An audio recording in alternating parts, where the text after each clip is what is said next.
మరికొన్ని విలువైన సంగతులు విందాం. స్క్రీన్ మీద ఒక ఇమేజ్ చూపిస్తాడు చూడండి, దాని గురించి ఈరోజు మనం ఆలోచిస్తున్నాం. ఫస్ట్ ఇమేజ్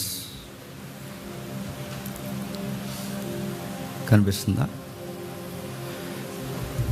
ఈరోజు స్క్రీన్ అబ్జర్వ్ చేస్తూ కొన్ని విషయాలు వినండి. అవి చూస్తూ వింటేనే మీకు అర్థమవుతాయి, లేకపోతే నేను చెబుతున్న సంగతులు మీకు అర్థం కావు.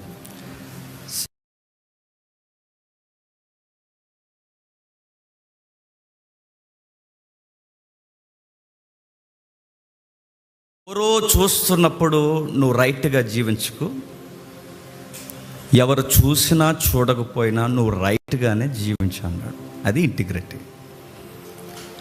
మన జీవితంలోనికి ఈ పదాలు చాలా కీలకమైనవిగా మనకు కనబడతాయి. వాటిని పాటిస్తే మన జీవితం చాలా అద్భుతంగా కూడా కనబడుతుంది. ఒక ఉదాహరణ చెప్తాను. మన స్కూల్ లైఫ్ కానీ, కాలేజ్ లైఫ్ కానీ, వర్క్ లైఫ్ కానీ మీరు ఏదైనా చూడండి, ఎక్కడ మనం ఆనెస్ట్గా ఉంటాం. నేను సిగ్గు లేకుండా చెప్తున్నానండి, I was not in my school life. నేను లేను యథార్థంగా. నా కాలేజీ లైఫ్లో కూడా నేను లేను. నేను క్రీస్తులోనికి రాకముందు ఐఎమ్ లయర్. మీరు ఒప్పుకోకపోయాను, నేను ఒప్పుకుంటున్నాను. ప్రతి ఒక్కరి జీవితంలో అబద్ధాలు ఆడాం, యథార్థత లేకుండా జీవించాం. క్రీస్తులోనికి రాకముందు మన జీవితాలన్నీ తప్పుడు తడకలు. ఇప్పుడు ఎలుగులో నిలబడి మన జీవితాన్ని ఒకసారి వెనక్కి తిరిగి చూసుకుంటే అసలు ఆ లైఫ్ ఎలా జీవించాం అబ్బా అనిపిస్తుంది. మన జీవితాన్ని చూసినా అలా జరగకుండా ఉంటే బాగుండి అనిపిస్తుంది. అలాంటి అబద్ధాలు పేరెంట్స్ దగ్గర కానీ, గురువుల దగ్గర కానీ మనం ఎందుకు చెప్పాల్సి వచ్చిందంటే ఆ లైఫ్ మనకు ఇంపుగా అనిపించింది ఆ టైంలో. ఒక ఉదాహరణ చెప్తాను వినండి. మనకు అనుభవాలు ఉంటాయి అక్కడక్కడ. ఇవన్నీ నలుగురు పిల్లగాళ్ళు స్కూల్కి ఆలస్యంగా వచ్చారు. ఆలస్యంగా వచ్చినప్పుడు టీచర్ అడిగింది, అరే ఈరోజు ఎగ్జామ్స్ కదరా, ఎందుకురా మీరు ఆలస్యంగా వచ్చారని అడిగింది. ఒక దొంగ అబద్ధం చెప్పారు. టైర్ పంచర్ అయిపోయింది మేడం, మేము ఎక్కిన కారు అన్నారు. ఇలాంటివి మనం చెప్పాం లేదు చెప్పండి. సెలవు దొరకడానికి నాన్నమ్మని ఎన్నిసార్లు చంపేశాను చెప్పండి, అమ్మమ్మని ఎన్నిసార్లు చంపేశాను చెప్పండి, మామిని ఎన్నిసార్లు చంపేశాను చెప్పండి. అందుకని నేను అంటున్నాను, పచ్చి అబద్ధికులు మనం. ఎలాగైనా మాట్లాడేస్తాం. అబద్ధాల కోరి అంద పదం. ఎక్కడ అవకాశం దొరికితే అక్కడ అలా మెలితేసి మాట్లాడేస్తాం. అబద్ధం చెప్పేసరి ఈజీగా టైర్ పంచర్ అయిపోయింది మేడం, లేకపోతే మేము ఎగ్జామ్స్కి వచ్చేద్దామంటే వీళ్ళు టైర్ పంచర్ అయిపోయింది అన్నది అబద్ధం. వీళ్ళ సోషల్ మీడియా అలవాటుకి, వీళ్ళ పుస్తకాలు తిరగేక రాయడం భయం వేసి ఆలస్యంగా వచ్చారు. ఇప్పుడు ఎగ్జామ్ అయిపోయి వచ్చారేంట్రా అని అడిగితే, మేడం మీకు విషయం చెప్పినా, ఇప్పుడు మీరు ఎగ్జామ్ పెట్టినా మేము రాసేస్తాం, మేము రాయడానికి రెడీగా ఉన్నాం మేడం, టైర్ పంచర్ అవ్వకపోతే మేము రాసేద్దాం అన్నారు. బిడ్డలారా ఎంత కష్టం వచ్చిందిరా మీకు అనుకున్నారు. రాసేస్తారా? రాసేస్తాం మేడం. వెరీ గుడ్, అందరూ వెళ్ళిపోనియండి, నేను సొరవ తీసుకుని బాధ్యత తీసుకుని మీకు టెస్ట్ కంటిన్యూ చేస్తాను, సుపీరియర్తో మాట్లాడారు, టెస్ట్ పెడతారు. నలుగురు ఉన్నారుగా, నలుగురు 4 మూలలు కూర్చోబెట్టి ఒక మాట రాసింది. నేను ప్రశ్నలు చెప్తాను, మొట్టమొదటి ప్రశ్న దానికి ఆన్సర్ చేయండి. నలుగురు 4 వైపులు కూర్చుని ఎవడ వైపుకు చూడకుండా దిక్కులు అటువైపు తిరిగి కూర్చుని మొదట ప్రశ్న అడుగుతున్నాను, మీ కారులో ఏ టైరు పంచర్ అయిపోయింది? ఆన్సర్ రాయండి అంతే. వాళ్ళు ఎక్స్పెక్ట్ చేయని ప్రశ్న ఏంటో తెలుసా? వాళ్ళ టైర్ పంచర్ అయిపోయిందని చెబితే సైలెంట్ అయిపోద్ది అనుకున్నా, అది టీచర్ సైలెంట్ అయిపోతాడు అనుకున్నారు. టీచర్ ఒక అడుగు ముందేసి వీళ్ళకి లైఫ్లో నిజాయితీ అంటే ఏంటో నేర్పించాలని పరీక్ష పెట్టింది. ఆ పరీక్షలో ప్రశ్న అడిగింది, ఏ టైర్ పంచర్ అయింది చెప్పండి. నిజమైతే అందరూ ఒకే టైర్ కొరకు రాస్తారు, అబద్ధమైతే 4 టైర్ల కొరకు రాస్తారు. ఒక విషయం గుర్తుపెట్టుకోండి, మీకు నచ్చినా నచ్చకపోయినా మనం చెప్పే వల్ల నువ్వైనా, నేనైనా, మీరైనా, ఎవరైనా మనం చెప్పే వల్ల ఎదుటివారు అన్ని వేళలా నమ్ముతారని అనుకోవడం మన అమాయకత్వం అండి. ఎప్పుడు బలం గుర్తుపెట్టుకోండి. మనం ఏది చెప్పినా నమ్మేస్తారు అనుకోకండి. మనం చెప్పిందల్లా ఎదుటివారు అన్ని వేళ నమ్మేస్తారు అనుకోకు. గుర్తుపెట్టుకో, వాళ్ళు ఏదో రోజు నేను పరీక్షించడం, ప్రశ్నించడం మొదలు పెడతారు. ఏదో రోజు నీ వైపు అనుమానాలతో ఆ కళ్ళు చూడడం స్టార్ట్ అవుతాయి. ఆ రోజు నీ ముఖానికి చెమట పడుతుంది, నీ మాటల్లో తడబాట్లు వస్తాయి, పొంతన లేని సమాధానాలు చెప్తావు. నిన్ను నువ్వు జెన్యూన్గా ప్రూవ్ చేసుకోవడానికి ఎక్స్ట్రీమ్ స్టోరీస్ క్రియేట్ చేస్తావు. ఇంకా తగ్గిపోతావు, గుర్తుపెట్టుకో. అందుకే సిఎస్ లూయిస్ అంటాడు, ఎవరో చూస్తున్నారని రైట్గా జీవించుకో, ఎవరు చూసినా చూడకపోయినా రైట్గానే జీవించు. ఎందుకంటే ఈ కథలు అల్లడం, అబద్ధాలు ఆడడం, ఎవరో చూస్తున్నారని మనుషులు ఉంటే ఒకలాగా, మనుషులు లేకపోతే ఒకలా నువ్వు జీవిస్తే ఏదో రోజు తెలిసిపోతావు, తెర తొలగిపోతుంది, కనబడిపోతావు. ఆ రోజు వాళ్ళ దృష్టిలో నువ్వు చాలా తగ్గిపోతావు. చాలా అప్పటి వరకు ఆ వ్యక్తులని చాలా ఊహించుకుంటారు. అరే, వ్యక్తిత్వం కలిగిన వాడు, వికాసం ఉన్నవాడు అని ఆలోచించుకుంటారు. ఆ రోజు నువ్వు తెలిసిపోతావు. అబద్ధాలు ఆడతాడా వ్యక్తి, అబద్ధాలు ఆడుతుందా ఈమె, తెలిసిపోతావు. ఆ రోజు నీ వర్క్లో కూడా, నీ ఆఫీసర్ దగ్గర నువ్వు చాలా నేరో డౌన్ అయిపోతావు. గుర్తుపెట్టుకో. మనం అనుకుంటామండి, సోషల్ మీడియా కల్చర్ వచ్చిన తర్వాత ఎవడో చూడలేదని ఎలా అనుకుంటారండి. ఇది వాడిని ప్రతి ఒక్కడు గుర్తుపెట్టుకోండి. మొబైల్ ఈ భారత యాజమాన్యుని నీకు చూస్తుందని మర్చిపో. ఇది వాడిని ప్రతి ఒక్కడికి. ఒకప్పుడు రహస్యాలు గుండెల్లో ఉండేవి, చెప్పండి. ఇప్పుడు రహస్యాలు మొబైల్లో ఉన్నాయి. నా వాట్సాపేగా అనకు, నీ వాట్సాప్ గవర్నమెంట్ది కూడా, గుర్తుపెట్టుకో. నా ఎఫ్బీఏగా అనుకోకు, నీ ఫేస్బుక్ గవర్నమెంట్ది కూడా, గుర్తుపెట్టుకో. నా మొబైలేగా, నా మెయిలేగా, నా పాస్వర్డేగా అనుకోకు. నువ్వు ఏ సైట్స్ ఓపెన్ చేస్తున్నావో ఇండియన్ గవర్నమెంట్ అబ్జర్వ్ చేస్తుంది. ఈ లొకాలిటీలో ఏదైనా క్రైమ్ జరిగితే ఈ టైప్ ఆఫ్ సైట్స్ ఎవడు ఓపెన్ చేస్తున్నాడో లిస్టు బయటకు తీస్తారు, తెలుసా? సైబర్ క్రైమ్ ఈ టైప్ ఆఫ్ లేదా ఇలాంటి నేరం జరిగిందంటే సోషల్ మీడియాని ఎక్కువగా ఈ క్రైమ్ని వాచ్ చేసింది ఎవడో లిస్ట్ తీస్తారు బయటికి. నీ లొకేషన్, మీ ఇల్లు, డోర్ నెంబరు, అంబులెన్స్ నెంబర్ వచ్చినట్టు వచ్చేది మీ ఇంటికి, గుర్తుపెట్టుకో. అరే, ఒక గవర్నమెంటే అబ్జర్వ్ చేస్తుంది, మన ఇరుగు పొరుగు వారు మనల్ని అబ్జర్వ్ చేస్తారు. అరే, ఈ సొసైటీయే మనల్ని అబ్జర్వ్ చేస్తున్నప్పుడు నిన్ను పుట్టించిన సృష్టికర్త నీలో ఇంటిగ్రిటీ చూడ్డాన్ని, నీ చిత్తశుద్ధి చూడ్డాన్ని నువ్వు ఎందుకు అనుకుంటున్నావు? ఒక మనిషి లైఫ్లో ఎప్పుడు సక్సెస్ అవుతాడో తెలుసా? చిత్తశుద్ధి ఉండాలి, గుర్తుపెట్టుకో. ఎవరో చూస్తున్నారు, ఎవరో నన్ను అబ్జర్వ్ చేస్తున్నారు, ఎవరో నన్ను పలకరిస్తున్నారు, ఇవన్నీ వేస్ట్ అండి. నా దేవుడు నన్ను చూస్తున్నాడు. నేను ఎక్కడున్నా చూస్తాడు, ఆ చీకట్లో ఉన్నా చూస్తాడు, ఈ గదిలో ఉన్నా చూస్తాడు, ఈ నలుగురిలో కూర్చున్నప్పుడు చూస్తాడు, నేను ఎక్కడికి పోయినా చూస్తాడు, ఆరు బయట ఉన్నప్పుడు చూస్తాడు, బంజరు భూములు ఉన్నప్పుడు చూస్తాడు, ఒంటరిగా నా గదిలో ఉన్నప్పుడు చూస్తాడు. నా దేవుడు నేను ఎక్కడున్నా చూస్తాడు. నేను ఆకాశానికి ఎక్కిపోయినా నన్ను చూస్తాడు, పాతాళమంత లోతు దిగినా నన్ను చూస్తాడు. ఆయనకి మరుగైన స్థలం అంటూ ఏది లేదు. అందుకే నీ పనిలో నిబద్ధత ఉండాలి, నీ పనిలో నిజాయితీ ఉండాలి. నెక్స్ట్, నీ కరెన్సీ వాడడంలో, ఈ మాట బాగా గుర్తుపెట్టుకోండి, దేవుడు నీకు ఇచ్చిన డబ్బుల్ని వాడడంలో కూడా నువ్వు నీతి తప్పకూడదు, గుర్తుపెట్టుకో. నెక్స్ట్, నువ్వు ఎదుటి వ్యక్తుల కొరకు మాట్లాడుతున్నప్పుడు నీ వొకాబులరీ ఎలా ఉంటుందో చూస్తాడు దేవుడు, గుర్తుపెట్టుకో. ఏ టైప్ ఆఫ్ వర్డ్స్ నువ్వు ఉపయోగిస్తున్నావు? కావాలని ఆ వ్యక్తుల్ని, ఎదుటి వ్యక్తుల జీవితాల్లో డౌన్ చేయాలని నువ్వు ప్లాన్ చేసి మాట్లాడుతున్నావా? మొత్తం గమనిస్తాడు. నీ కమ్యూనికేషన్ స్కిల్స్ ఎలా ఉన్నాయో చూస్తాడు ఆయన. ప్రతీది అబ్జర్వ్ చేస్తాడు. ఎదుటి వారిని డౌన్ చేసి నువ్వు అప్పర్ స్టేజ్లో ఉండాలనుకుని చూస్తున్నావా? అది కూడా చూస్తాడు ఆయన. లైఫ్లో ఎవడో ఊరకే సక్సెస్ అవ్వడండి. లైఫ్లో ఊరకే రాత్రికి రాత్రే ఎవడ ఎదిగిపోడండి. బైబిల్ సెలవిస్తుంది, జెన్యూన్గా ఉన్నవాడే సక్సెస్ అవుతాడు. దాని బైబిల్ ఎలా అన్నాడు? యథార్థవంతులు వర్ధిల్లుతారు. యథార్థవంతుల వద్ద వెళుతారు.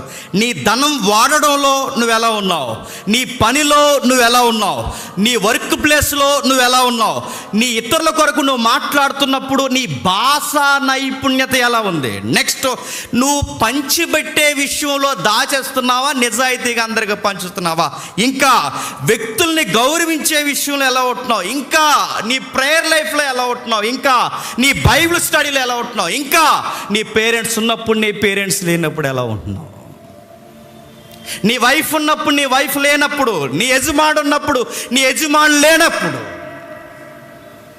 ఎప్పుడు ఒకేలా ఉంటున్నావా? గంటకు ఒకలాగా, రోజుకు ఒకలాగా, పూటకు ఒకలాగా, వారానికి ఒకలాగా, నెలకు ఒకలాగా, మనుషులుంటే ఒకలాగా, లేకపోతే ఒకలాగా బతికేస్తున్నావా? దేవుడు ఇవన్నీ తూకలేస్తాడు, మర్చిపోకండి. ఇవన్నీ మనం ఏం అబ్జర్వ్ మనం వచ్చేస్తాం, దేవా నా ప్రార్థనకి జవాబు ఇవేంటి ప్రభు అంటే, దేవుడు అంటాడు నీకు నేను జవాబు ఇవ్వాలంటే ఏది నీలో చిత్తశుద్ధి ఏది. గంటకు ఒకలా ఉంటావు మనిషి, నువ్వు పూటకు ఒకలా ఉంటావు, నువ్వు రోజుకు ఒకలా ఉంటావు, నువ్వు నీతో సహవాసం చేసిన వారు నిన్ను నమ్ముతారు, నువ్వేనా మాట అన్నదని వాళ్ళు ఆశ్చర్యపోతారు. నీలో చిత్తశుద్ధి లేదు, నిజాయితీ లేదు, నిష్కాపట్యముగా జీవించాలన్న తత్వం నీకు లేదు. మీరు అనుకోవచ్చు దేవుడు చాలా నిజాయితీ కోరుతాడు, ఆ మాటల్లో కూడా అబద్ధాలు వద్దని దేవుడు కోరుతాడు. ఏం చేయమంటారండి, అబద్ధాలు చెబితే దేశంలో గొడవలు అయిపోతాయని నువ్వు అంటావేమో. బైబిల్ చెప్తుంది గొడవలైపోయిన నిజాన్నే చెప్పు, ఏమైపోయినా నిజాన్నే చెప్పు, ఎలా జరిగినా నిజాన్నే చెప్పు. అందుకే మన స్కూల్ లైఫ్లో, కాలేజీ లైఫ్లో, మన ఉద్యోగ జీవితంలో ఎక్కడైనా మనం చూడండి, మన అబద్ధికులు. అవకాశం కొరకు నాన్నమ్మని చంపేస్తాం, అవకాశం కొరకు అమ్మమ్మని చంపేస్తాం, అవకాశం కొరకు జరగని యాక్సిడెంట్ అయిపోయిందని చెప్తాం, అవకాశం కొరకు మనకి ఏదన్నా పేమెంట్ ఏదన్నా రావాల్సి ఉంటే ఆడివ్వకపోతే ఒక సెంటిమెంట్ ఇలాగ చెప్తాం. హాస్పిటల్కి వెళ్ళిపోయారు అందరూ, డబ్బులు ఎవరు ఉండలేదు, డబ్బులు ఎవరు ఇంట్లో కొంచెం డబ్బులు చూడాలన్నట్టు అప్పిస్తా లేదని ఆడుకో కదా. చూసారా, అంత ఎక్కడ మీరు చూడండి దరిద్రపు అబద్ధాలు. బట్ వన్ డే క్రీస్తులోకి వచ్చాం, యేసు ప్రభువులోకి రావడం ప్రారంభించాం. ఇప్పుడు మనం వెనక్కి తిరిగి చూసుకుంటున్నాం. దేవుడు మనకు చెప్తున్నాడు, ఈరోజు నీ లైఫ్లో నుంచి మెల్లమెల్లగా నీ గ్రాఫ్ స్టార్ట్ చేస్తాడు. నీలో ఉన్న ఆ నిజాయితీ లేని తత్వాన్ని తీసేసి దేవుడు మనకు కొన్ని సర్టిఫికెట్లు ఇస్తాడు. ఏమిస్తాడు చూద్దాం ఒకసారి. 112వ కీర్తన తీయండి. 112వ కీర్తన మొదటి వచనం. యెహోవాను స్తుతించుడి,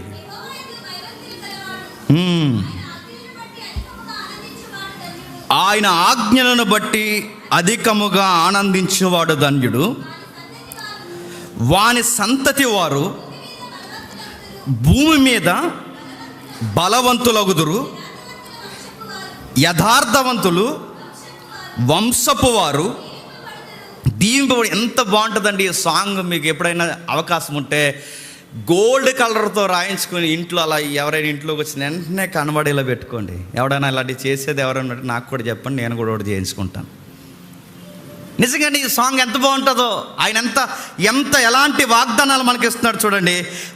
మన తదనంతరం మన నెక్స్ట్ జనరేషన్ బాగుంటుందట. ఇంతకీ మన యథార్థవంతులుగా మనం ఉంటే మన వంశాలు దీవింపబడతాయట.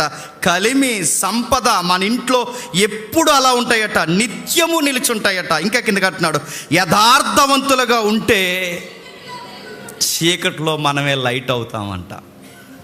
ఇంకా కిందకి మాట్లాడుతున్నాడు చూడండి.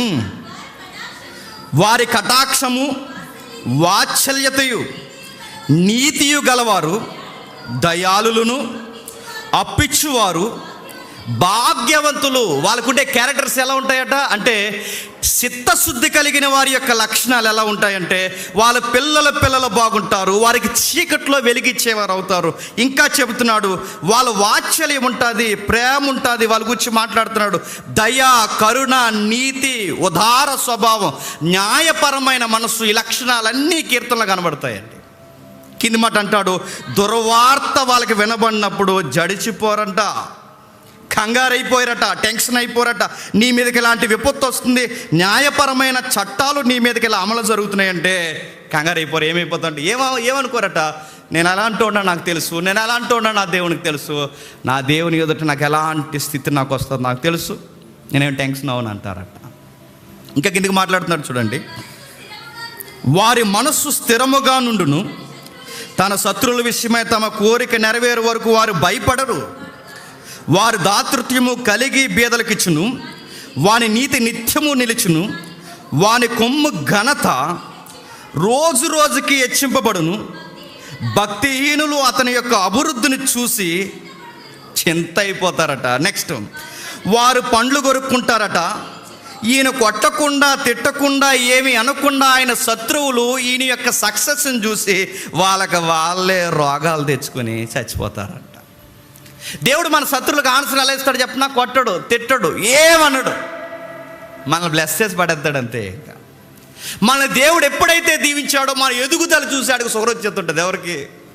ఎవడో ఉంటాడని మన లైఫ్లో శత్రువులు ఉంటారుగా, వాళ్ళకి ఇబ్బంది అయిపోతుంటుంది, సమస్య అయిపోతుంటుంది. మనం ఏం చేస్తామంటే ఇటు నుంచి మన సక్సెస్ అయ్యాం కనుక స్టోరీలు ఏమి క్రియేట్ చేయి. మనం ఏం చేస్తామంటే మన చిత్తశుద్ధి కలిగిన వ్యక్తులుగా దేవునితో అనుసంధానం అయితే లవ్ చేస్తాం, దయ చూపిస్తాం, ప్రేమగా, నిజాయితీగా, ఉదారముగా, కపటం లేని మనసు కలిగి జీవిస్తాం. ఇవన్నీ మనకి ఎప్పుడు వస్తాయంటే బైబిల్ చెప్తుంది, నాలో ఈ రోత స్వభావం పోయి, దేవుడికి నచ్చని ఈ కల్ట్ నేచర్ పోయి, యథార్థమైన లేదా జెన్యున్ యాటిట్యూడ్ నాకు ఎప్పుడు వస్తుందంటే, నువ్వు దేవునితో ఎప్పుడు బాగా కనెక్ట్ అవుతావో చెప్పండి, అప్పుడు వస్తుంది. ఇప్పుడు మళ్ళీ అడుగుతున్నాను, దేవునితో ఎలా కనెక్ట్ అవుతాం? కొండెక్కుతూ అవుతామా? నదికి వెళితే, ములిగితే, ఎక్కడో దూరంగా పోయి ఒంటరిగా ఓ పెద్ద కేక యెహోవా అంట అవుతావా? నీవే ప్రాక్టీస్లు అవ్వండి. దేవునితో నువ్వు ఎప్పుడు కనెక్ట్ అవుతావు తెలుసా? ఈ బైబిల్ని జాగ్రత్తగా చదువుకుంటే కనెక్ట్ అవుతావు. గుర్తుపెట్టుకో, ఈ వాక్యాన్ని చదువుకోవాలంటే ఈ వాక్యాన్ని చదివిన వాడు దేవునితో మమేకమైపోతాడు, దేవుడితో కలిసిపోతాడు. దేవుడితో ఎవడైతే కనెక్ట్ అవుతాడో ఆ వ్యక్తుల్లోకి నేచర్ వస్తుందట. దయ వస్తుంది, కరుణ చూపిస్తాడు, నీతిమంతుడిగా ఉంటాడు, ఉదారంగా వ్యవహరిస్తాడు, న్యాయపరంగా ఉంటాడు. చివరికి ఎదుట వ్యక్తులకి మనం ఎలా ఉంటామో తెలుసా? మనం ఎక్కడుంటే అక్కడ మన చుట్టూ ఉన్న వాళ్ళకి మనం దీవెనకరంగా, వెలుగుగా మారిపోతాం. మనల్ని బట్టి అనేక మంది దీవింపబడతారు, మనల్ని బట్టి అనేక మంది గుప్పడి మెతుకులు తినగలుగుతారు. మనల్ని బట్టి అనేక మంది అనుకుంటారు, జీవిస్తే అతనిలా జీవించాలండి అని మనల్ని రోల్ మోడల్గా తీసుకుంటారు. అంత బ్లెస్ చేస్తాడండి దేవుడు. దానికి కావాల్సింది ఏంటో తెలుసా? నీ కమిట్మెంట్ కావాలి. దానికి కావాల్సింది ఏంటో తెలుసా? నీ చిత్తశుద్ధి కావాలి. దానికి కావాల్సింది ఏంటో తెలుసా? నీ నీతి, నిజాయితీ కావాలి. అలా ఉంటే బ్లెస్ చేస్తాడంటే, చేశాడు అనడానికి మిమ్మల్ని చూపించును, నన్ను చూపించొద్దు. చరిత్రలో చెరగని అక్షరాలతో రాయబడిన కొన్ని జీవితాలు ఉన్నాయి, చూడండి ఒకసారి. నిజంగా వీళ్ళ జీవితాన్ని చూస్తే ఈ కీర్తన వాళ్ళకి మ్యాచ్ అవుద్దండి. క్రైస్తవులుగా ఈరోజు ఎవరైనా మీరుండే ఉన్నతమైన స్థితిలో, మీరు దేవుడిచ్చిన దీవెన వలన బాగా సంపాదించే స్థితిలో ఉంటే వీళ్ళని చూడండి, మీకు సిగ్గేస్తుంది. సొసైటీ దగ్గరికి వెళ్ళేవారు, క్రిస్టియన్ సొసైటీ దగ్గరికి, ఒక వ్యవస్థ దగ్గరికి వెళ్ళి, అయ్యా మేము దేవుని ప్రేమను ఈ భారతదేశానికి ఏదో ఒక మూల మేము చూపించాలనుకుంటున్నాం, మాకు అవకాశం ఇవ్వండి. అవకాశం మేము సిటీ లైఫ్లో అడగట్లేదు, ఎక్కడ అడగట్లేదు. మేము అడిగేది ఎక్కడ అడుగుతున్నామంటే, ఎక్కడైతే ఈరోజు వరకు సువార్త అందలేదో, ఒకవేళ సువార్త అందినా ఇప్పటికీ నడవక ఎక్కడైతే అక్కడ హాస్పిటల్స్ మూతవేయబడ్డాయో అంటే, సొసైటీ ఎంత పెద్దలందరూ కూర్చొని ఆలోచించారు, నిజంగా మీరు చేస్తారంటే, నిజంగా చేస్తాను సార్, ఈవిడ డాక్టరే, నేను డాక్టరే, అయితే మీ నుంచి ఒక కమిట్మెంట్ కావాలి. మీరు ఎలాంటి ప్లేస్ అడుగుతున్నారు కనుక మీ నుంచి మేము కమిట్మెంట్ సైన్ పెట్టించుకుంటాం. ఆ ఫోటోలో మీరు చూడాలి, ఎంత యంగేజ్లో ఉన్నారో చూడండి, ఎంత బాగుంటారండి, బ్యూటిఫుల్గా ఇద్దరు కపుల్స్ ఇద్దరు. ఆ వయసులో ఉన్నప్పుడు వాళ్ళని 30 సంవత్సరాల వాళ్ళని కమిట్మెంట్ అడిగారు. 30 సంవత్సరాలు మళ్ళీ రాకూడదు, మేము చెప్పిన ప్రాంతంలో మీరు ఉంటారంటే వాళ్ళు అన్నారు, సార్ మాకు కొంచెం టైం కావాలి. దేనికి టైం అని అడిగారు? దేవుడి దగ్గర కొంచెం ప్రేయర్ చేసుకుని మా మనసు స్థిమ్మత పడి, ఎందుకంటే 30 సంవత్సరాలు అంటే ఇంకా లైఫ్ అయిపోయినట్టే. ఇప్పుడు గవర్నమెంట్ సర్వీస్లో 25 ఏళ్ళకి జాబ్ వస్తుందండి. సర్వీస్ రికార్డ్ ఎంత తెలుసా? చెప్పండి ఎంత? గవర్నమెంట్కి సర్వీస్ చేసేది ఎంత చెప్పండి? 35 నుంచి 40 సంవత్సరాలు అండి. నీ సర్వీస్ రికార్డు 35 నుంచి 40 సంవత్సరాలు. తర్వాత నీకు గౌరవంగా దండేసో ఫోటో ఇచ్చి పావలా పథకము ₹10 పథకాలు ఉంటాయండి, అది ఇచ్చి నేను జాగ్రత్తగా ఇంటికి పంపించేస్తారు. అప్పుడు నీకు కీళ్ళు నాళ్ళు వంగిపోయి కిర్రు మన మీద కూర్చొని ఒక ఈనాడు పేపరో సాక్షి పేపరో చదివి ఒక టీ తాగేసి అప్పుడు నీకు ఎక్కడలేని పులకింత వచ్చేది సేవ మీద. నేను సేవకి వెళ్ళాలి, నీ బొంద నీ తలకి ఇప్పుడు వచ్చి నువ్వేం చేస్తావు నీ కిర్రు సౌండ్తో? ఇప్పుడు నువ్వేం చేస్తావు అడుగుతున్నాను నేను. నువ్వేం చేస్తావు ఇప్పుడు? నీ వయసు అంతా సర్వీసు 30 ఏళ్ళు అడిగారు, ఇద్దరు దూరంగా పోయారు, ప్రేయర్ చేసుకున్నారు. దేవా ప్రార్థిస్తున్నాం, నీ ప్రేమను మేము చూపించాలనుకున్నాం, మాకు చదువు అందుకే ఇచ్చావు, మాకు డబ్బు అందుకే ఇచ్చావు, మాకు లైఫ్ అందుకే ఇచ్చావు. మాకు అర్థమైంది ప్రభువా, నీకు మాట ఇచ్చేస్తున్నాం ప్రభువా, 30 ఏళ్ళు నీకు మాట ఇస్తున్నాం, నీ సేవలో సావో రేవో మేము వెళ్ళిపోతున్నాం. ఆ ప్రాంతం ఎక్కడో కూడా మాకు తెలియదు. సొసైటీ ఏ ప్రాంతం నిర్ణయిస్తే ఆ ప్రాంతానికి మేము వెళ్ళిపోతాం. అస్సాంలో ఒక మూల ప్రాంతం నిర్ణయించారు. అస్సాం ఏరియాలో ఉంటుందో అడగండి. మన ఇండియాలో అస్సాం కానీ బీహార్ కానీ గంజాయిలకి కొకైన్లకి మూఢనమ్మకాలకి మత్తులకి కెరఫెడర్స్ అండి ఆ ఏరియాలు. కొన్ని హత్యాకాండపు వీడియోలు బయటకు వస్తున్నాయి సార్, ఘోరంగా కోనుకు వచ్చినట్టుకు వస్తారు అయ్యప్ప గొడవలు వస్తాయి మనిషిని. అలాంటి అస్సాం మారుమూల ప్రాంతంలో ఒకప్పుడు మిషనరీలు వెళ్ళారు, అది మూసేశారు ఎవరు లేక. మళ్ళీ మీరు వెళ్ళి నడిపించగలరా 30 సంవత్సరాలు అంటే? భార్య భర్తలు ఇరువురు ఒకసారి ఒకరినొకరు చూసుకుని దేవుని వైపు చూసి ప్రైజ్ ద లార్డ్ అని చెప్పి ఆ రోజు లగేజ్ పట్టుకుని వెళ్ళిపోయారు. 30 ఏళ్ళండి, వయసులో ఉన్నప్పుడు వెళ్ళిపోయారు. ఆడికి వెళ్ళాక జరిగింది ఏంటో తెలుసా? ఆ ప్రాంతంలో అన్నీ మూఢనమ్మకాలు. ఎందుకంటే ఈ మూల ప్రాంతాలు కదండి రాష్ట్రాలు. ఆ ఏరియాలో అన్నీ మూఢనమ్మకాలు, చేతబడులు, దయ్యాల కొరకు రకరకాల ఆలోచనలు. ఎవ్వడో డాక్టర్ దగ్గర రాడు, భూత వైద్యుడి దగ్గరికి వెళ్తాడు. అక్కడ ఎవ్వడు వైద్యం చేయించుకోవడానికి రాడు. చేతబడులు అంటారు, భూత వైద్యుడి దగ్గరికి వెళ్తారు, మట్టి తింటారు, ఏదో పూజలు చేస్తారు, కోళ్ళను కోస్తారు, బర్రెలను కోస్తారు, ఇవే నమ్ముతారు తప్ప జ్వరం వచ్చినా డాక్టర్ దగ్గరికి రారు. నిమ్మకాయలు కోస్తారు, ఎండుమిరకాయలు చల్లుతారు. ఇలాంటి మూఢనమ్మకాలు ఎన్ని చెప్పినా వినరు. చచ్చిపోతే శవాన్ని మధ్యలో పెట్టి చుట్టూ ప్రదర్శన చేసి మళ్ళీ ఆ శవం దగ్గర ఒక కోడిని కోస్తారు. వాళ్ళు వెళ్ళి చెప్పారు, అయ్యా మేము వైద్యులమయ్యా, మీ దగ్గరకు వచ్చాం, మీ ఆరోగ్యాలు బాగుపరుస్తుంది, ఎందుకంటే మీ మారుమూల ప్రాంతాల్లో విష జ్వరాలు ఎక్కువ ఉన్నాయి, వైరస్లు ఎక్కువ ఉన్నాయి, మీకు వైద్యం చేస్తాం, మేము మీకు పరిచర్య చేయడానికి మేము వచ్చామంటే మా జోలికి వచ్చారా, మా నమ్మకాల జోలికి వచ్చారా, చంపేస్తామన్నారు. వాళ్ళ కొరకు వీళ్ళు సేవ చేయడానికి వెళ్తే వాళ్ళే వీళ్ళని చంపేస్తారంట. మనం ఎంత ఘనపాటిలో చెప్పినా ధవళేశ్వరం ఆనకట్ట ఉంది కదండి, ధవళేశ్వరం ఆనకట్ట సార్ అర్ధర కాటన్ గారు మనకు కట్టడానికి మనోళ్ళని పిలిస్తే మనోళ్ళు కూళ్ళు అడిగారు తెలుసా. ఎందుకంటే డీటెయిల్గా లైవ్లో మాట్లాడకూడదు. మన కొరకు మనకు ఆనకట్ట కడతానంటే మన వాళ్ళు కూలి పని తీసుకున్నారు. ఆయన పేదరికంలో ఉన్నారని మన వాళ్ళని అర్థం చేసుకున్నాడు కనుక ఆయన కూలిచ్చాడు. కొన్నిసార్లు మనకు మంచి చేద్దామని వచ్చిన వాళ్ళు కూడా మనకు మంచి అర్థమవుతుంది. మనకి ఆయన వచ్చి మంచి చేస్తానన్నాడు, వాళ్ళు తిరగబడ్డారు. కొన్ని రోజులకి వాళ్ళని చంపేస్తామని చాలా అల్లరి మూకలు వాళ్ళ మీద పడిపోయేంత ప్రయత్నం చేశారు. వాళ్ళు కూడా వయసులో ఉన్నారు, తన భార్య వయసులో ఉంది. దేవుని ఎప్పుడు ప్రార్థించేవారు, దేవా చావైనా రేవైనా నీకు మాట ఇచ్చి వచ్చాం, ఈ చీకటికి మేము ఎలాగైనా వెలుగు అవ్వాలనుకున్నారు. అంతే. రోజులు గడిచాయి, సంవత్సరాలు గడిచాయి. కరెంట్ ఇచ్చేవాళ్ళు లేడు, నీళ్ళు ఇచ్చేవాళ్ళు లేడు, నీడిచ్చేవాళ్ళు లేడు, సరి అయిన వైద్యం లేదు. ఆ రోజులు వెంటిలేటర్ కూడా లేదు. ఎప్పుడైనా మీరు పాత బ్లాక్ అండ్ వైట్ మూవీస్లో మనం చూసేవాళ్ళు, మారక ముందు బ్లాక్ అండ్ వైట్ మూవీస్లో చూసారా? వెంటిలేటర్ లేనప్పుడు ఎలా నొక్కేవారు గుర్తుంది, ఎలాగా బుడగా. అదే వైద్యం అండి అప్పుడు. అలా నొక్కడం, ఆవిడ తెల్లవార్లు ఒక పేషెంట్ ఎవరైనా వస్తే బెడ్ కొరకు అలా వెంటిలేటర్ అదే ఆ చేతులతో హ్యాండ్స్తో అలా నొక్కుతూ ఉండేదట. కమిట్మెంట్తో పరిచర్య చేస్తుంది. ఒకరోజు వచ్చింది, వాళ్ళ సేవను చూసిన అనేక మంది డాక్టర్లు ఆశ్చర్యపోయారు. లగ్జరీ లైఫ్ వదిలేసి డాక్టర్ వృత్తిని ఎక్కడన్నా మీరు పెడితే హాస్పిటల్లో మీకు వచ్చే గ్రాస్ మామూలుగా రాదు, మీరు ఎందుకు ఇలాంటి పని చేస్తున్నారంటే వాళ్ళు ఒక మాట అన్నారు, మా దేవుడు మమ్మల్ని ప్రేమించాడు, మేము వెళ్ళి ఇతరులను ప్రేమిస్తున్నాం అన్నారు. ఆ మాటకి వైద్యం వృత్తికి ఆశ్చర్యం కలిగింది. మీతో పాటు మేము కూడా నడుస్తున్నాం, మేము కూడా వస్తాం, మీ సర్వీస్లో మాకు కూడా పాలు భాగస్తులు ఇస్తారని అడిగారు. వెల్కమ్ మై బ్రదర్స్ అన్నారు. వచ్చారు, కొత్త కొత్త డాక్టర్లు వచ్చారు, నర్సింగ్ డిపార్ట్మెంట్ వచ్చింది, అభివృద్ధి పొందింది. ఎక్కడైతే వైద్యం జరగక వైద్యాన్ని నమ్మరో అక్కడే ప్రజలు వైద్యాన్ని నమ్మడం ప్రారంభించారు.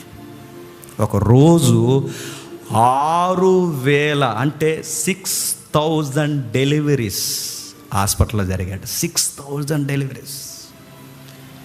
వేల పురుడ్లు పోసారంట వాళ్ళు. మంత్రగతి దగ్గరికి, మంత్రస్థాని దగ్గరికి, గాది దగ్గరికి, కొండ కోణంలోకి పోయి బిడ్డలను కనడం చేతగాక చంపేసుకుని దేవత తీసుకుంది అనుకునే ఆ ప్రాంతాలలో బిడ్డల్ని బంతుల్లాగా వైద్యుల చేతుల మీద కనడం స్టార్ట్ చేశారు. ఈ కీర్తన వాళ్ళకి మ్యాచ్ అవుద్ది. యథార్థవంతులు చీకటిలో చెప్పండి వెలుగవుతారు. అయ్యారండి వాళ్ళు. యథార్థవంతులు చీకటిలో వెలుగవుతారు. వాళ్ళు వెలుగవడమే కాదు, దేశానికి గౌరవం అవుతారు. క్రైస్తవ బిడ్డలు ఎక్కడుంటే అనేకులు చుట్టూ ఉన్నవారికి చెప్పండి దీవెనైపోయారు. రెండో ఫోటో చూడండి. వయసులో ఉన్నప్పుడు వెళ్ళిన వాళ్ళు ఇంకా సర్వీస్ చేస్తున్నారండి. వయసులో ఉన్నప్పుడు వెళ్ళారండి, ఇప్పుడు ఇలా ఉన్నారు. వాళ్ళ వయసు అంతా, వాళ్ళ సర్వీస్ అంతా ఎక్కడైపోయిందో తెలుసా? దేవుడికి ఇచ్చిన కమిట్మెంట్లు అయిపోయింది. అది ఇంటిగ్రిటీ అంటే. గుర్తుపెట్టుకో. మనం మాట్లాడితే గొప్పలు చెప్పుకోవడానికి, మనం అది మనం ఇది అని గొప్పలు చెప్పుకోవడానికి చూస్తాం తప్ప నీ గొప్పలు ఎవరికి కావాలి? బోడి. నీ ప్రవర్తనలు అలా చూపించగలవా? నీ నిబద్ధతలు అలా చూపించగలవా? దేవుని కొరకు ఏదో ఒకటి చేయగలవా? నీ ఉద్యోగంలో నువ్వు క్రైస్తవుడనంటే జెన్యూన్గా ఎస్ ఐఎమ్ క్రిస్టియన్ అని నువ్వు చెప్పగలవా? అలా అనేకండి అంటున్నావా? ఇంకా ప్రాక్టీస్లో ఉన్నానని ఏమన్నా బిస్కెట్ మస్కట్ స్టోరీ ఏమైనా చెబుతున్నావా? మిమ్మల్ని అడుగుతున్నాను నేను. యేసుప్రభుకి వచ్చిన, యేసుక్రీస్తు వారిలో తొలినాళ్ళల్లో, ప్రభువులోకి వచ్చిన తొలినాళ్ళల్లో మా ఫ్రెండ్స్ అందరూ ఐందవులు కనుక నేను క్రిస్టియన్. అప్పుడే నాకు బైబిల్ అలౌట్ అవుతుంది. మా ప్రైవేట్ సెంటర్లో నుంచి నేను వెళ్తున్నాను. ఆ రోజు ఈ బైబిల్ క్లాస్కి వెళ్తున్నాం సైకిల్ వేసుకుని. సరిగ్గా అప్పుడే ప్రైవేట్ వదిలే. ఆ రోజు నేను ప్రైవేట్ ఎగ్గొట్టాను. మా ఫ్రెండ్స్ అందరు నా ఎదురుగా వచ్చినప్పుడు నా చేతిలో బైబిల్ ఉంటే నన్ను ఏదోలా చూస్తారని, ఇప్పుడు 5 నిమిషాలు వస్తానని నా పక్కనోడికి బైబిల్ ఇచ్చి వెళ్ళిపోయాను నేను. ఈ కీర్తన చదువుతుంటే నీకు నాకు మనందరికి ఏమనిపించాలి తెలుసా? మన స్కూల్ లైఫ్లో కానీ, కాలేజీ లైఫ్లో కానీ, క్రీస్తులోకి రాకముందు ఎప్పుడైనా మనకు యథార్థత ఉందో చెప్పండి? యథార్థత మనకు లేదు. కానీ క్రీస్తులోకి మనం వస్తే నేను చెప్తున్నానండి, దేవుడు మనల్ని ఎక్కడున్నా బ్లెస్ చేసి పడేస్తాడండి. మనల్ని దీవెనకరంగా చేస్తాడు. అందుకే ఆ పదాలు ఎంత బాగున్నాయి చూడండి. ఒకసారి 4 వచనం చదవండి. 4 వచనం.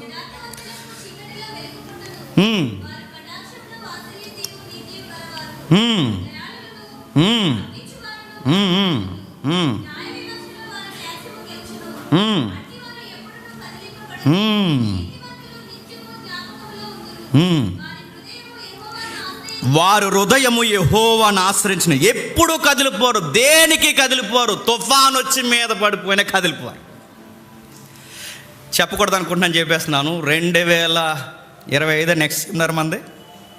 2025 నెక్స్ట్ సెమినార్ మన సాంగ్ ఏడు చెప్పిన, నీకెన్ని జరిగినా నిలబడు. అది మన సాంగ్. రోమపత్రికలో ఒక మాట ఉంటుంది, మీకు గుర్తుందో లేదో? రోమపత్రికలో మాట ఏంటో తెలుసా? శ్రమ అయినను, ఖడ్గమైనను, కరువు అయినను, హింస అయినను, బాధ అయినను క్రీస్తు ప్రేమ నుంచి మనల్ని ఏది, ఎందుకంటే ఇది నా కవనెంట్, నా నిబంధన. అలానే జీవించాలి. భారతదేశంలో మనం అందరం ఉన్నాం చూడండి. భారతదేశం మన చదువుల్లో మనకు యథార్థత ఉండదు, మన కాపరాల్లో మనకు యథార్థత ఉండదు, మనకి ఎక్కడ యథార్థత ఉండదు. అసలు చర్చికి వచ్చే మనం యథార్థంగా ఉంటామని చెప్పండి? ఉండవండి. నైటింగెల్ అని మెడికల్ డిపార్ట్మెంట్లో కావడం మీకు తెలుసుగా. ఆవిడ సెక్యూరిటీ గార్డ్స్ కానీ ఆఫీసర్స్ కానీ ఏమని వారు తెలుసా? నేను చూస్తుంటే అచ్చు క్రీస్తుని చూస్తున్నట్టు ఉంది అన్నారు. మనం ఎలా అంటామని చెప్పిన, చర్చిలోనే క్రీస్తులా కనబడతాం, బయట చెప్పండి అచ్చు యెజ్బెల్లా కనబడతాం మనం. బైబిల్ అడుగడుగునా చెప్తుంది, అడుగడుగునా మాట్లాడుతుంది. 9వ వచనంలో ఏమంటుందో చూడండి. వాడు దాతృత్వము కలిగి బీదలకు ఇచ్చును, వాని నీతి నిత్యము నిలుచును, వాని నీతి నిత్యము నిలుచును. ఎప్పుడు వెళ్ళిపోయారండి? 20 ఏళ్ళు 25 ఏళ్ళ క్రితం వెళ్ళిపోయారు. ఇప్పటికి ఇంకా వాళ్ళు అలా ఉన్నారు, ఇంకా సేవ చేస్తున్నారు. చెన్నైలో, మద్రాసులో ఆ మధ్యకాలంలో ఒక సభ జరిగింది. దానికి IASలు IPSలు అందరూ వస్తారు. పెద్ద సభ జరుగుతుందిగా స్టేట్కి సంబంధించి. ఆ సభ జరిగినప్పుడు వీళ్ళు కూడా మూల ప్రాంతాల నుంచి పిలుస్తారు, వీళ్ళు కూడా వచ్చారు. IASలు IPSలు పొలిటీషియన్స్ అందరూ వస్తే ఇలాంటి స్పీకర్ మైక్ ఉంటుంటుంది. ఆ మైక్ దగ్గర నిలబడి అందరూ ప్రసంగాలు చెప్పేస్తున్నారు. నేను IAS ఎలా అయ్యానంటే అలాగ అయ్యాను అని ఒక ఆయన చెప్పాడు. నేను IPS ఎలా అయ్యానంటే మా నాన్న రిక్షా దొక్కుంటుంటే అలా అయ్యాను అని చెప్పారు. రకరకాల బిల్డప్ ప్రసంగాలు చెప్పారు. అందరూ ప్రసంగాలు అయిపోయాయి. అందరు ప్రసంగాలకు చప్పట్లు కొట్టారు. లాస్ట్ అవకాశం వీళ్ళిద్దరికి ఇచ్చారు. ఇలా ఒక మాట అన్నారు, మేము ఎందుకు డాక్టర్లం అయ్యామంటే మా ఇండియాలో ఉన్న చీకటికి వెలుగివ్వడానికి మా దేవుడు మమ్మల్ని డాక్టర్లను చేశాడన్నారు. నిశ్శబ్దమైపోయింది సభ అంతా. గుర్తుపెట్టుకోండి, IASల ప్రసంగాలు ఎందుకు పనికిరావు? ఆ ప్రసంగం ముందు నేను మళ్ళీ చెప్తున్నాను, IPSల ప్రసంగాలు ఆ కమిట్మెంట్ ముందు ఎందుకు పనికిరావు? ఏ ఆఫీసర్, ఏ పొలిటీషియన్, ఎవడ ప్రసంగమైనా ఆ కమిట్మెంట్ ముందు ఏ ప్రసంగమైనా నిలబడుతుంది చెప్పండి. నువ్వు IAS అయ్యావు, దేనికి అయ్యావు? నీ పిల్లలు నువ్వు పోషించుకోవడానికి అయ్యావు. నువ్వు IPS దేనికి అయ్యావు? నీ పిల్లల తరానికి అకౌంట్స్ ఫుల్ చేసుకోవడానికి అయ్యావు. నీ డబ్బులు కట్టుకోవడానికి, నీ బంగ్లాలు కట్టుకోవడానికి అయ్యావు. నీ దేవుని కొరకు నువ్వేమయ్యావు అని అడుగుతున్నాను. నువ్వేమయ్యావు? ఆ బొంద మనం ఏమవ్వం. లగ్జరీగా చర్చికి వస్తాం, ఫ్యాన్ ఎక్కడ ఉందో చూసుకుంటాం. దేవుడు మనల్ని దీవెత్తి సెంటర్లు వేసి పెడదాం అనుకుంటున్నాం. అక్కడ కూడా మీరు వేసి ఎక్కడ తగులుతుందో చూసుకుంటారు. స్క్రీన్ స్ట్రైట్గా ఉందో లేదు చూసుకుంటారు, టైం చూసుకుంటారని నేను అడుగుతున్నాను. ఏం కమిట్మెంట్లు ఉన్నాయండి? వర్షం పడకపోతే చర్చికి వస్తాం, వర్షం పడితే వర్షాన్నే దేవుడికి కారణంగా చూపించి అంటే వెళ్దాం అనుకున్నాం ప్రభా, మరి వర్షం వచ్చింది ప్రభా అని కాజులు ఎత్తుక్కుంటాం. నేను అడుగుతాను, మనకి ఏ కొస్తాన మన కమిట్మెంట్లు ఉండవండి. ఏ కొస్తాన కమిట్మెంట్లు ఉండవు. ఒక భక్తుడు ఎలా అన్నాడు, నా జీవితం అనే కథలో, నా జీవితం అనే రాసుకునే చరిత్ర కథలో, నా కథలో కథానాయకుడు ఎప్పుడు కదులుతూ ఉండాలట. ఆ కథానాయకుడు ఎవరు చెప్పండి? ప్రభు అయిన యేసుక్రీస్తు. చూద్దాం ఒకసారి. అదే 12వ అధ్యాయం 2వ వచనం చూడండి ఒకసారి. వారి సంతతి వారు భూమి మీద బలవంతులగుదురు. నెక్స్ట్ వాళ్ళు చేసిన పని ఏంటో తెలుసా? నెక్స్ట్ కొన్ని ప్రైవేట్ విద్యా సంస్థలు వచ్చి వాళ్ళతో కమిట్మెంట్ తీసుకుని మీ పిల్లల మీద దత్తత తీసుకోవడమే కాదు, వీళ్ళకి తర్వాత అక్కడ పిల్లలు పుట్టారు, మీ పిల్లల మీద దత్తత తీసుకోవడమే కాదు, ఇక్కడున్న అనాథ పిల్లల్ని, అనాథ రోగుల్ని అందరినీ మీ సేవను మేము మెచ్చి మిమ్మల్ని అందరినీ మేము దత్తత తీసుకుంటున్నాం. మా వ్యవస్థలో వచ్చిన పెట్టుబడులన్నీ మీ పరిచర్యకి మేము పెడతామని గౌరవపదమైన అవార్డులు ఇవ్వడం స్టార్ట్ చేశారు ఆ దంపతులకి. వాళ్ళు తీసుకున్న నిబంధన తరతరాల సంతతికి ఏమైపోయిందో తెలుసా? వర్ధిల్లిపోయేంత దీవెనైపోయింది. అందుకే నేను మళ్ళీ అంటున్నాను, ఒక ఆయన భలే చెప్పాడు, నా జీవితం అనే కథలో నా కథను నడిపించే కథానాయకుడు ఉన్నాడు, ఆయనే ప్రభు అయిన యేసుక్రీస్తు. నా కథ ఆయన కథతో ముడిపడి ఉంది. నా కథలో ఆయన కథానాయకుడిగా, నా కథలో ఆయన కథ ముడిపడి లేకపోతే నేను అందరిలాగే బతుకుతాను, అందరిలాగే పెళ్లి చేసుకుంటాను, అందరిలాగే పిల్లలకి అంటాను, అందరిలాగే కొంతకాలం బతుకుతాను, అందరు చచ్చిపోయినట్టే ఒకరోజు చచ్చిపోతాను. అది లైఫ్ కదండి. అందరిలా పెళ్లి చేసుకుంటాం కానీ అందరిలా జీవించం, అందరిలా పిల్లలకి అంటాం కానీ అందరి పిల్లల్లా మన పిల్లల్ని పెంచం, అందరిలాగా ఉద్యోగాలు చేస్తాం కానీ అందరిలాగా మన ఉద్యోగంలో వచ్చే రూపాయలు వ్యర్థం వచ్చాయి. మనం ఎలా జీవిస్తాం తెలుసా? మా కథానాయకుడి కొరకు మేము జీవిస్తాం. That is my covenant. నైటింగేల్ని చూసినప్పుడల్లా అందరూ అన్నారట, నేను చూస్తుంటే క్రీస్తుని చూసినట్టే ఉందని. చర్చికి వస్తున్న ప్రతి విశ్వాసిని చూసినప్పుడు బయట వారు మనల్ని అనాలండి, ఇంత బ్రైట్గా మీరు ఎలా ఉండగలుగుతున్నారు, ఇంత ఆత్మీయంగా మీరు ఎలా ఉండగలుగుతున్నారు, ఇంత చక్కగా ఇంత ఉందాతనంగా మీరు ఎలా ఉండగలుగుతున్నారంటే మనం బయట వాళ్ళకి చెప్పాల్సిన ఆన్సర్, మా దేవునితో మేము కనెక్ట్ అయి ఉన్నాం సార్. అందుకే మాలో ఈ యథార్థత, ఈ నీతి లక్షణాలు మాలో ఉన్నాయని మనం బయట వాళ్ళకి చెప్పకనే మా లైఫ్లో నుంచి చెప్పగలగాలి. గుర్తుపెట్టుకోండి. మరొక ఆవిడను చూడండి, నెక్స్ట్ ఇమేజ్.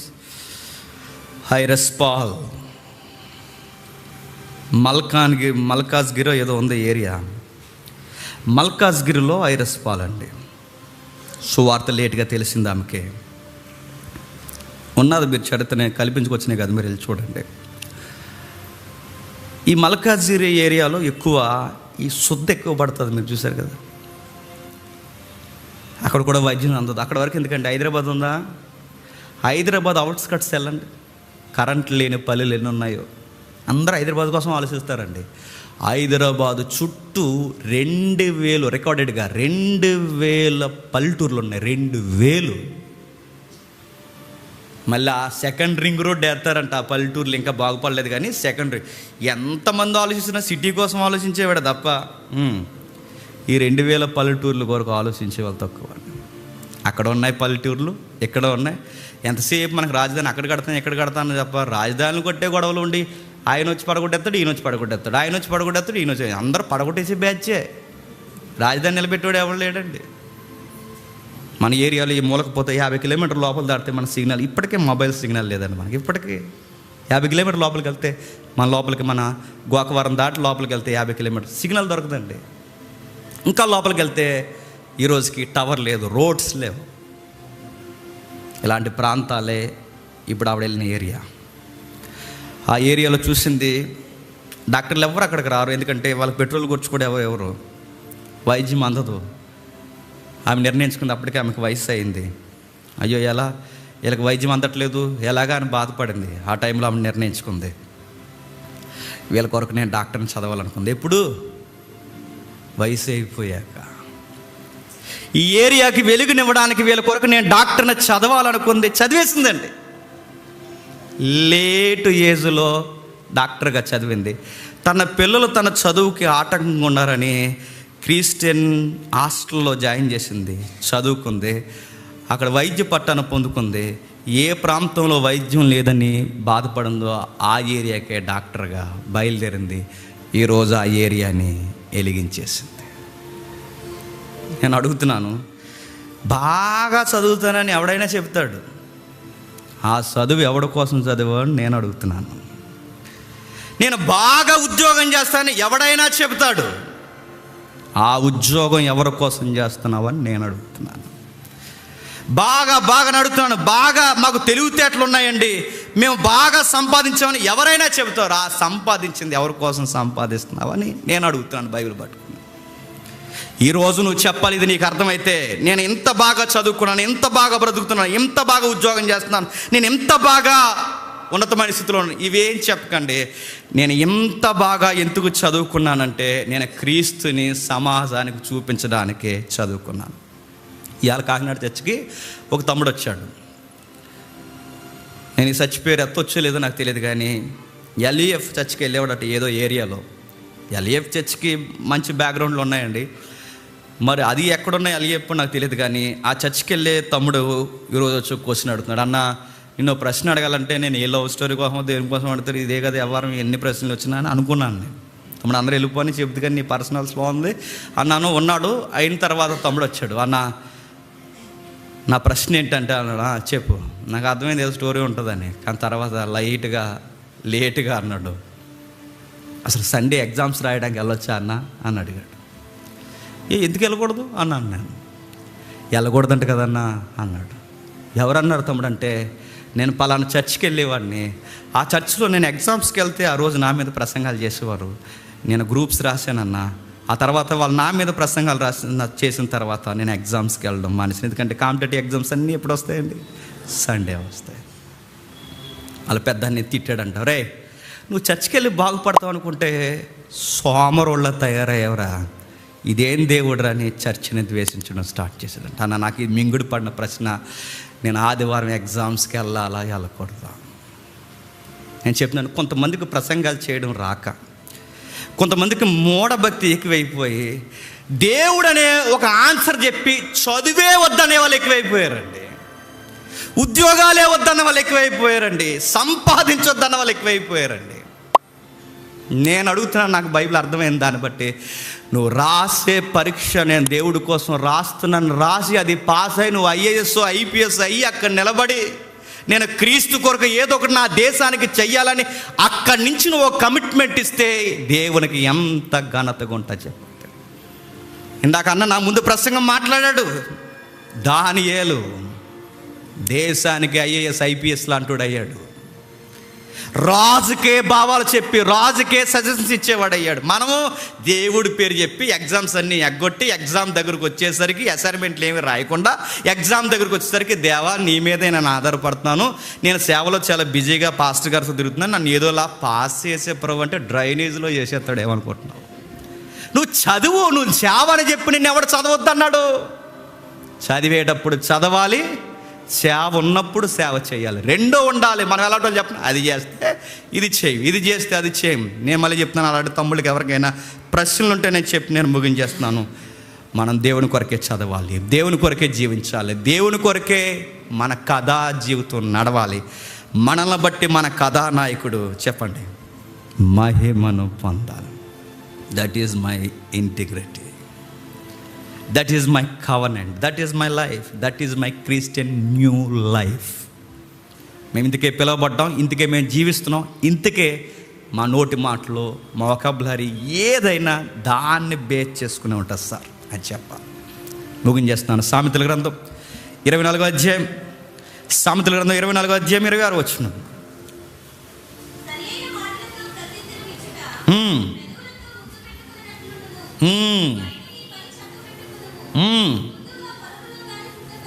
సరి అయిన మాట ఇంగ్లీష్లో ఏముందో తెలుసా?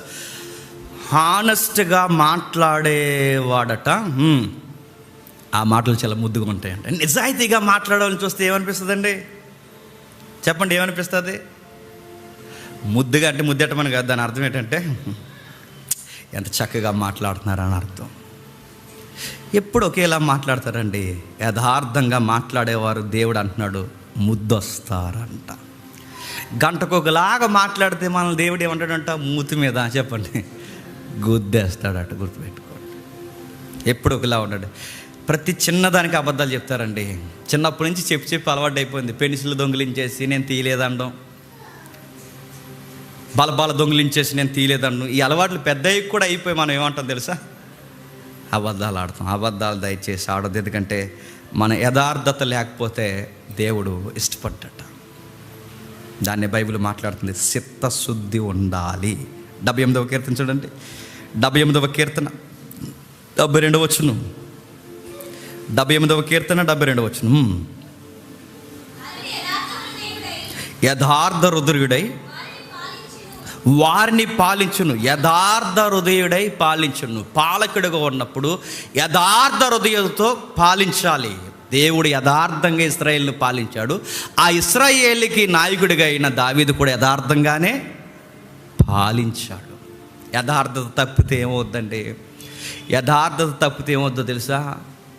ఈ రోజుకి రాత్రి వచ్చి పిడిగేం పడదండి. దేవుడు ఇవ్వాల్సిన దీవెనలు మనం చేతులారా ఏం చేసుకుంటాం చెప్పండి? దూరం చేసుకుంటాం.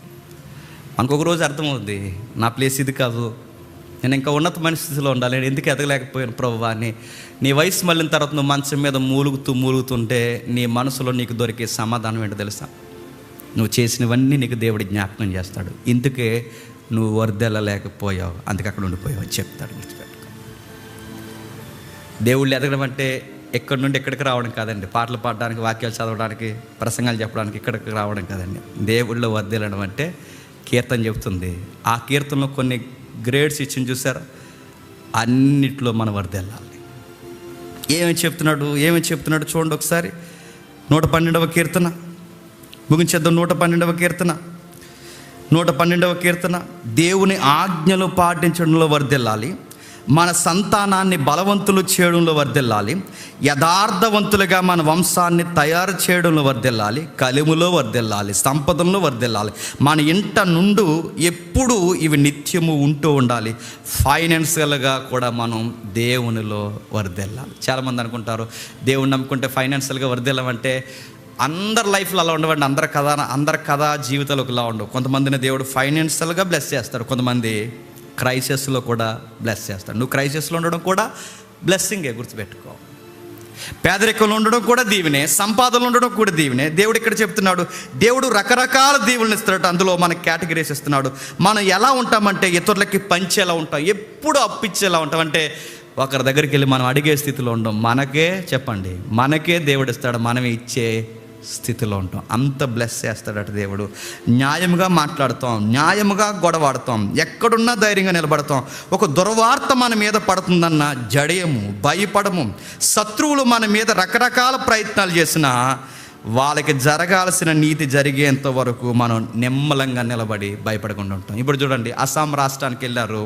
ఆ ఏరియాలో వాళ్ళే శత్రువులుగా వాళ్ళని నాశనం చేసేయాలనుకున్నారు. కానీ శత్రువులైన వారికి వీళ్ళే మేలు జరిగేంత వరకు భయపడకుండా వాళ్ళ మధ్యే జీవించారు. శత్రువులను కూడా ఏం చేసుకున్నారు చెప్పండి? వాళ్ళు మిత్రుల్ని చేసుకున్నారు. లైఫ్లో అతిపెద్ద అచీవ్మెంట్ ఏంటో తెలుసా? మన శత్రువులు ఒక రోజుకి మనకు ఫ్రెండ్స్ అయిపోవడం. అది గొప్ప విజయం. అవుతుందంటారా? మనం వెళ్ళటం చెప్పినా ఊరందరికీ చెప్తాం, ఏదైనా ఇంట్లో ఫంక్షన్ జరిగితే వాళ్ళ ఇంటి ముందుకు వెళ్ళి చెప్పాం. అదేం రోగమో మరి మనకి. మనం చెప్పం కానీ దేవుడు ఏదో చెప్పాలని తీసుకొచ్చినాడు. ఇంకా దరిద్రం వేడి చెప్పిన సరిగ్గా భోజనాల టైంలో మన ఎదురుగా కూర్చోబెడతాడు దేవుడు వాళ్ళని. మొద్దే కదా మనకి. ఏదో ఒక రోజు గుర్తుపెట్టుకో, మన శత్రువులు కూడా మనం ఏదోలా గెలిసేయాలి. అదేనండి బ్లెస్సింగ్ అంటే. ఇందాక ఇంటర్వ్యూ చూస్తున్న ఒక డైరెక్టర్ మాట్లాడుతున్నాడు. ఆయన సినిమా డైరెక్టర్ అయినా కానీ ఆయన మాట్లాడిన దాంట్లో నీతి ఉంది, నాకు నచ్చింది. ఎక్కువ ఎవరితో గొడవలు పెట్టుకోకూడదట, ఎక్కువ ఎవరితో మనం డిస్టెన్స్ మెయింటైన్ చేయకూడదంట. ఎందుకంటే మనకు వాళ్ళతో పని ఏముందని అనుకుంటామంట, కానీ ఖచ్చితంగా ఈ యూనివర్స్లో ఏదో ఒక రోజు వాళ్ళని మనం ఫేస్ చేస్తామంట. ఖచ్చితంగా వాళ్ళతో మనకు ఏదో ఒక పని పడుతుందంట. ఆయన తెలియజెప్పాడు నాకు తెలియదు, కానీ మనకు నచ్చిన వాళ్ళనే దేవుడు ఒక రోజు మన ఎదురుగా తీసుకొస్తాడు. ఆ రోజు మన యాటిట్యూడ్ ఏంటో చూస్తాడు. ఎరా జెన్యున్గా ఉన్నవరా జేమ్స్ అని చూస్తాడు. జెన్యున్గా ఉన్నాను మై లార్డ్ అని అనాలి నేను. అయితే మాట్లాడంటాడు వెళ్ళి, అంటాడు బాయ్ అదో ప్రభు అన్న, నీదదే కేటగిరీ, కానీ నేను క్షమించానుగా, నువ్వు కూడా క్షమించు. నెక్స్ట్ సామెతల గ్రంథం 10వ అధ్యాయం, సామెతల గ్రంథం 10వ అధ్యాయం 9వ వచనం. సామెతల గ్రంథం 10వ అధ్యాయం 9వ వచనం. యథార్థముగా ప్రవర్తించేవాడు కుటుల వర్తనుడు బయలుపడును, ఏంటంట కనుసైగ చేయవాడు పనికి మాలిన వదరబోతు నశించింది. ఇవన్నీ ఎంత బంగారం లాంటి మాటలండి, ఇవన్నీ ఎంత యథార్థమైన మాటలండి, ఎంత చక్కటి మాటలు మాట్లాడుతున్నాడు దేవుడు. చూడండి, యథార్థవంతులు ఏమవుతారట? నిర్భయముగా ప్రవర్తిస్తారు. నిర్భయముగా. మీరు ఎంత ధైర్యంగా మీరు ఎలా ఉండగలుగుతున్నారంటే మన ధైర్యం ఏంటి చెప్పండి? మన యథార్థం. పేతురు పత్రికలో కూడా ఉంటుంది, అధికారి మీకు ఎప్పుడు శత్రువు అంటే మీరు తప్పులు చేసినప్పుడు. అధికారికి మీరు ఎప్పుడు భయపడవలసిన అవసరం లేదంటే మీరు యథార్థంగా జీవించినప్పుడు. అధికారి ఎవరికి శత్రువు అంటే తప్పులు చేసినోడికి శత్రువు. అధికారి ఎవరికి శత్రువు కాదంటే యథార్థవంతులకి అధికారులు శత్రువులు కాదు. గుర్తుపెట్టు. మనం బాగుంటే మనల్ని ఎవడేమనగలరు చెప్పండి? ఒకవేళ మనం బాగున్నా మనల్ని అంటున్నారు అనుకోండి, దేవుడు వాళ్ళ సంగతి చూసుకుంటాడు. నేను ముగించేస్తున్నాను కిందకి. సామెతల గ్రంథం 11వ అధ్యాయం ఈ వచనాలు మంచి ఒకసారి మీరు చూడండి. సామెతల గ్రంథం 11వ అధ్యాయం 3వ వచనం చూడండి. యథార్థవంతుల యథార్థత వారికి త్రోవ చూపించు. నువ్వు ఏ జోన్లో ఉన్నా, ఏ పరిస్థితుల్లో ఇరుక్కుపోయినా నీ యథార్థత నీకు ఏదో ఒక త్రోవ చూపిస్తుంది. అయ్యో ఎలా అయిపోయింది, నా లైఫ్ అన్ని డోర్లు మూసుకుపోయి నేను ఎలా వెళ్ళగలను, నా లైఫ్ అయిపోయిందని నువ్వు వరి అయిపోయి ఆ రోజుకు రోజు నువ్వు ఎక్కడో దిక్కున ఏదో ఒక వ్యసనానికి గురైపోకు. దేవుడు నీకు ఏదో ఒక విమోచనకి ఏదో ఒక రూట్ ఖచ్చితంగా రెడీ చేసి ఉంచుతాడు. ఏదో ఒక త్రోవ మనకు రెడీ చేస్తాడు. మన యథార్థంగా మనం ఉంటే ఖచ్చితంగా మనకు త్రోవ ఉండకుండా పోదట. ఇలా అయిపోయినట్టని ఏం బాధపడకు. ద్రోహులు మూర్ఖ స్వభావమును వారిని పాడు చేయండి. నువ్వు అలా ఉండకు, నువ్వు యథార్థంగా ఉండు, నీకు ఖచ్చితంగా దేవుడు ఏదో ఒక త్రోవను కలగజేస్తాడు. 13వ అధ్యాయం 6వ వచనం చూడండి. సామెతల గ్రంథం 13వ అధ్యాయం 6వ వచనం. యథార్థవంతునికి నీతియే రక్షకము, భక్తిహీనత పాపులను సెదసినేసినట్టు తినివేయను. యథార్థవంతులకి ఆడి నీతే వాడికి రక్షణ. కొన్నిసార్లు మనం ప్రతిసారి నిజం చెప్తున్నప్పుడు మన చుట్టూ ఉన్న వాళ్ళకి మనం ఇరకాటంగా ఉండొచ్చు. వీడు ప్రతీది ఇలా చెబుతాడు, నిజం చెప్పేసి ఇలా మనకి ఇబ్బంది పెడతాను అంటారు. కానీ పని వచ్చినప్పుడు వాళ్ళు ఏమంటారో తెలుసా? అలాంటి మనిషి మా మధ్యలో వెళ్ళండి అని వాళ్ళే సాక్ష్యం చెప్తారు. గుర్తుపెట్టుకో. వాళ్ళు అంటారు ప్రతిసారి నిజం చెప్పేసి మనల్ని ఇబ్బందులు గురేస్తాడని, కానీ వాళ్ళే ఒకరోజు మనకు సాక్ష్యం ఇస్తారు. మనల్ని ద్వేషించిన వాళ్ళే మన నిజాయితీ కొరకు ఒకరోజు ఏం చేస్తారు చెప్పండి? సాక్ష్యం ఇస్తారు. ఇవన్నీ ఎలా వస్తాయి సార్ మనకి అంటే, నేను మళ్ళీ చెప్తున్నాను, దేవునితో ఎవరు బాగా కనెక్ట్ అవుతారో వాళ్ళకి ఈ క్యారెక్టర్ వస్తుంది. దేవునితో మనం ఎలా కనెక్ట్ అవుతాం సార్ అని మీరు నన్ను అడిగితే, ఎవడు బైబిల్ బాగా చదువుతాడో వాడే దేవునితో బాగా కనెక్ట్ అవుతాడు. వారానికి టెక్స్ట్ బుక్లో బైబిల్ పెట్టుకుని వచ్చినాడు ఎప్పటికీ కనెక్ట్ అవ్వడు. సిగ్నల్ అందదు, కవరేజ్ ఏరియాలో లేరు. అలా తిరిగి 2 పాటలు ఆరాధనలు అలా ఊగేసి వెళ్ళిపోతారన్నమాట. చివరి మాట 15వ కీర్తన మొదటి వచనం. మంచి మాటలండి. 15వ కీర్తన మొదటి వచనం. యెహోవా గుడారములో అతిథిగా ఉండదగిన వాడెవడు? నీ పరిశుద్ధ పర్వతం మీద నివసింపదగిన వాడెవడు? యథార్థమైన ప్రవర్తన కలిగి నీతిని అనుసరించి హృదయపూర్వకంగా నిజము పలుకువాడే కదా. అంటే ఎంత ధైర్యం వస్తుందో, భయం వేస్తుందో ఆ మాటలు మళ్ళీ చదువుకోండి. ఏ పెన్ను ఉంటే ఆ పెన్నుతో అండర్లైన్ చేయండి. యెహోవా గుడారంలో అతిథిగా ఉండదగిన వాడెవడు? నీ పరిశుద్ధ పర్వతం మీద నివసింపదగిన వాడెవడు? యథార్థ ప్రవర్తన కలిగి నీతిని అనుసరించి హృదయపూర్వకంగా నిజం పలికేవాడే కదా. నువ్వుండే ఇంట్లో వాడు ఉండగలడు. దేవుడి ఇల్లేదండి. దేవుడి ఇల్లు ఏంటో తెలుసా? రేపు రాబోయే నిత్యత్వం. ఆ నిత్యత్వంలో ఎవరుంటారో తెలుసా? భూమి మీద నిజాలు మాట్లాడిన వాళ్ళు ఉంటారు. ఈ మాట మీకు తాగుతుందో లేదో. రేపు నిత్యత్వంలో ఎవరు ఉంటారంటే భూమి మీద సత్యం మాట్లాడిన వాళ్ళు, నిజం మాట్లాడిన వాళ్ళు ఉంటారు. బయట ఒక స్లోగన్ ఉంది, కోర్టులో సత్యానికి చాలా విలువ ఉంది. కోర్టు, జిల్లా కోర్టులో, స్టేట్ ఎక్కడైనా, మన సుప్రీంకోర్టులో అయినా సత్యానికి చాలా విలువ ఉంది కోర్టులో. కానీ బైబిల్ మరో మాట అడుగు ముందుకే చెప్తుంది, సత్యానికి విలువ కోర్టులోనే కాదు, కోర్టు బయట కూడా ఉందని బైబిల్ చెప్తుంది. గుర్తుపెట్టుకో.